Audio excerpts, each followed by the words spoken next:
nagtatatalo na nga yung mga ano ninyo, yung mga politiko ninyo. Lahat ng sabitan ng Vice Presidente hindi na po nananalo. 'Di ba? So ano iisipin niya ang mga 'yan? Nako, wala na. Sila yung kampo ng DDS na ang may kiss of death na, mga kababayan. Kapag nabahiran tayo ng DDS, yari tayo, talo tayo. Yan na ho yung katotohanan. Di po ba? Isang halimbawa na lang ho, mga kababayan. Yung sa Antipolo. Yung sa Antipolo, ang yabang-yabang ng mga DDS, ang sabi, panalo na daw yung kampo nila. Hindi naman ho. Talo. Tinambakan. Sabi ni Luisa Dasakihano, yung yate ni Chavit Singson na Happy Life na sakay patakas ni Boy Puncher sa Batangas at sino yung congressman na kalbo na may owner na helicopter na friendship ni Princess Fiona Buday. Nako, speaking of Chavit Singson po, mga boss chief amo sir, eto binabara si Chavit Singson. Kasi nung isang araw, ang sinasabi ni Chavit Singson wala na. No, hindi nyo ako mapapatahimik. Kumbaga ho, yung mga kaso, di ba, nakita natin na nag-mugshot si Chavit Singson. May ganon, may pangalan niya. Luis Chavit Singson. Ang sinasabi niya, kung akala ng gobyerno ni Bongbong Marcos mapapatahimik nila ako, hindi daw. Eto, sinasabi ni Attorney Cordero. Kumbaga sila, mga pribadong tao po ang ang nagkaso kay Chavit Singson. Ngayon, ang tanong, bakit isinisisi ni Chavit Singson sa gobyerno? Iyon pong pagkakaso sa kanya. Basahin po natin. Kung talagang pinag-iinitan ka ni PBBM, dapat yung plunder case mo, pinaandar na niya. Sapagkat unbailable yun. Hindi yan cyber libel na babang klase ng kaso. Kailan pa po yung plunder ni Chavit? Kung di ako nagkakamali, around 2025. Last year pa ho, mga kababayan.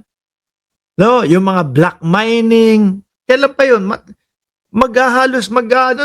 Magdadalawang taon na po. Tama nga naman.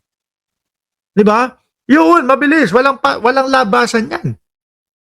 'Di po ba? Use your coconut. If you have a coconut, Chavit, wag kang maghanap ng situation ng akala mo kakaawaan ka ng tao. Tama na ang drama mo, magpakalalaki ka. Wag mong gayahin si Harry Roque. Putragis na yun. Kumpara ka kay Harry Roque. Kasi po, yan yung kadalasan ginagawa ng mga DDS, ng mga politiko. No? Naku, ito si Bongbong Marcos. Sabi ni Sir Leo Glenn Tumala, Sir Mark, wag mo ko idamay. Taga dito ako sa Antipolo. Hindi ho. Ang ibig ko sabihin, yung kay Romeo Acop na anak niya.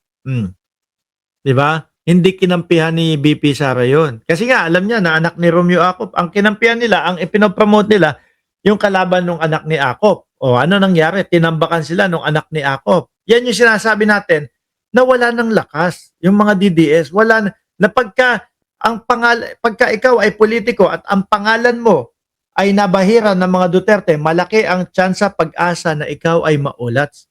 Yun mga kababayan. Hindi ko kayo dinadamay. Anyway, Chavit Singson, ayan.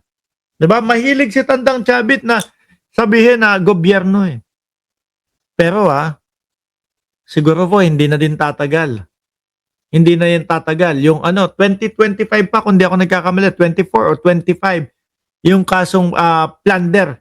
At ito po, mga kababayan, is ang deklarado daw ni Chavit Singson ay 150 million. Tama ba ako? 150 million yung nabiling lupa. Pero, ang dapat lang daw talaga 50 million lang. So, sa madaling salita, base doon sa, ba't iba to? Base doon sa sinasabi nila against Chavit Singson, 100 milyon yung naging kickback di umano ni Chavit Singson. Mga boss chief mo sir, ipopromote ko lang ho ulit mga kababayan, yung ating yung ating merch na ProGov. Ayan po, yung ProGov natin mga Boss Chief Amo Sir, mabibili nyo lang po yan dito sa amin channel at nandiyan po yung link sa itaas, no? Sa halagang 600 piso, 600 pesos, makipag-ugnayan lang po kayo. Pag pindot nyo nung link dyan sa baba, no? Didiretso kayo doon sa Facebook page ni Mark Ramos at makakausap nyo na po ang admin natin pag kayo po ay o-order. Muli po, maraming salamat and God bless po sa ating lahat.